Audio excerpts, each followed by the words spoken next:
ఏ కులంకి ఎన్ని సీట్లు ఉన్నవి, ఏ కులంకి ఎన్ని ఓట్లు ఉన్నాయి అని మందకృష్ణ మాదిగ గారు ఆ రోజు పాదయాత్ర చేసినాడు.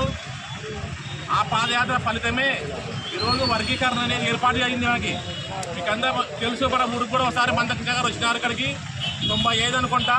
ఆ రోజు మేము ఇంకా యంగ్ సార్ చిన్న పిల్లలం, అప్పుడు యవ్వనస్తులం. మేము చాలా గ్రాండ్గా చేసినాం. మీద బస్ స్టాండ్స్ అంతా మనకి క్లీన్ చేయించి మొత్తం గ్రాండ్గా చేసినాము.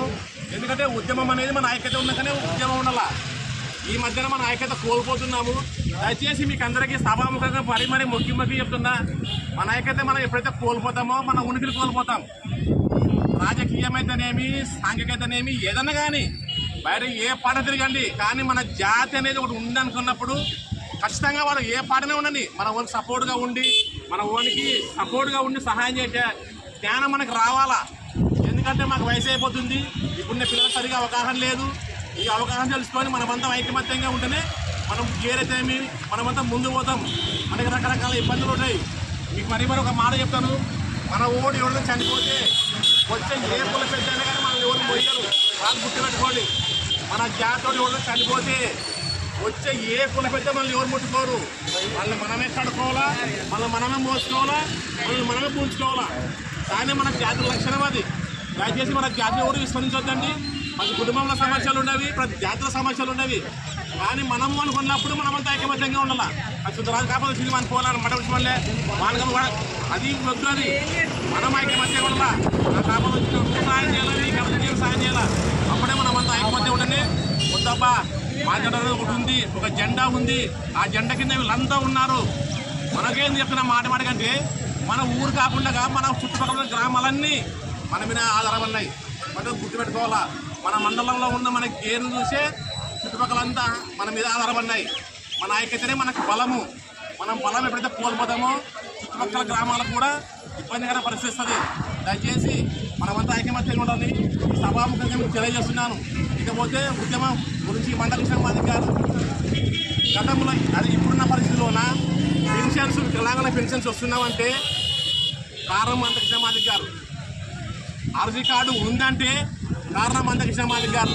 ఒక జాతి కోసం కాదైనా, ఒక మాదిగ జాతి కోసం కాదు, సమాజం కోసం పనిచేసిన ఏకైక నాయకుడు మన మందకృష్ణ గారు. ఎంఆర్సీ ఉద్యమాలు 1, 2, 3, 4 ఎన్ననే ఉండని, అంతా ఒకటే జెండా, ఒకటే అజెండానే. మనమంతా ఐకమత్యంగా ఉండాలి, ఐకమత్యంగా సాధించుకోవాలి. 95, 2005లోన వర్గీకరణ మందకృష్ణ మాదిగ చేస్తే చంద్రబాబు నాయుడు గారిని అమలు చేసినాడు. దాదాపు కొన్ని వేల పోస్టులు మనకు వచ్చినవి, కొన్ని వేల డాక్టర్స్, ఇంజనీర్లు, లాయర్లు సీట్లు మనకు వచ్చినవి. అదే స్ఫూర్తితోని ఈరోజు సుప్రీంకోర్టు కూడా మందకృష్ణ మాదిగ దండోర అనేది చాలా ఉద్యమం, కరెక్ట్ ఉద్యమం ఇది. వాళ్ళు అడిగిన దాంట్లో న్యాయం ఉంది, వాళ్ళ కోరికల్లో సమంజసం ఉంది అని సుప్రీంకోర్టు కూడా తీర్పు చెప్పింది. ఆ తీర్పు ఫలితంగా అనుభవమే ఈరోజు వర్గీకరణ అయింది. ఈరోజు డిఎస్సి రాసినారు మన పిల్లలు. చదువు అనేది మనిషికి చాలా చాలా అవసరము. చదువు లేకుండా జ్ఞానం రాదు. నేను చదువుతున్నాను 23, 4 చదివినప్పుడు మనం మాది గ్రంథ కలిసి 5 మంది 6 మంది ఉన్నాము. ఈ రోజుకి ప్రతి ఇంట్లో పిల్లలు చదువుకునే పిల్లలు ఎంత చదివితే ఎంత కుటుంబంలో చదివేంటి అన్ని అవకాశాలు ఉన్నాయి మనకు అందరికీ. ముఖ్యంగా ఉద్యోగాలు, ఉపాధి అనేది చదువు కారణంగానే వస్తుంది.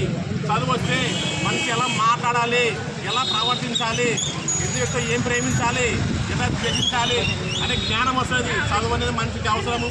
దయచేసి మన పిల్లల్ని కూడా చదివేయండి.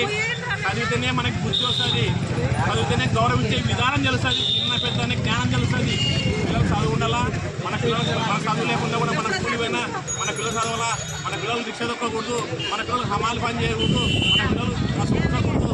నాకంటే గొప్పగా నా పిల్లలు ఉండాలా, నా పిల్లలు బాగుండాలనే జ్ఞానంతో మనమంతా మన పిల్లలు చదివేయాలి. ఎందుకంటే వర్గీకరణ జరిగింది. ఇప్పుడున్న డిఎస్సి మన దాదాపు 6 సీట్లు, మన 15%లోన 6 సీట్లు మనకు కేటాయిస్తారు. అదే కాకుండా అన్ని విషయాలు, అన్ని ఏ ఉద్యోగాలను కానీ మనకి సాధించినామంటే కారణము మందకృష్ణ మాదిగ గారు. అంబేద్కర్ స్ఫూర్తితోని మనకు అంబేద్కర్ కనపడడం కానీ కనిపించే అంబేద్కర్ మన మందకృష్ణ మాదిగ గారు. మందకృష్ణ మాదిగ ఆధ్వర్యంలో మనమంతా నడవాలి, మనమంతా ఐకమత్యంగా ఉండి ముందుకు సాగాలని మిమ్మల్ని అందరూ కోరుకుంటూ సెలవు. Thank you. చేసినాడు, టీడీపీకి సపోర్ట్ చేసినాడు, కాంగ్రెస్కి సపోర్ట్ చేసినాడు, బీజేపీకి సపోర్ట్ చేసినాడు. ఆ పార్టీ కమ్మడి పోయినాడు, ఈ పార్టీ కమ్మడి పోయినాడని ఎన్ని నిందలు వచ్చినా తట్టుకొని జాతి కోసము కాంగ్రెస్ పార్టీ, వైఎస్ఆర్ కాంగ్రెస్ పార్టీ పిలిపించి ఇది ఎమ్మెల్యే ఇస్తాము, లేకపోతే రాజ్యసభ సభ్యత్వం ఇస్తాము, రాజ్యసభ ఇస్తాము, ఉద్యమాన్ని వదిలేయండి, నాకు నా జాతీయ ముఖ్యం ఇష్యూని మాన్యశ్రీ మందకృష్ణ గారు తేల్చి తెలియజేస్తున్నాను. అలాగే మన మధ్య టీడీపీ నాయకులు మధ్యలో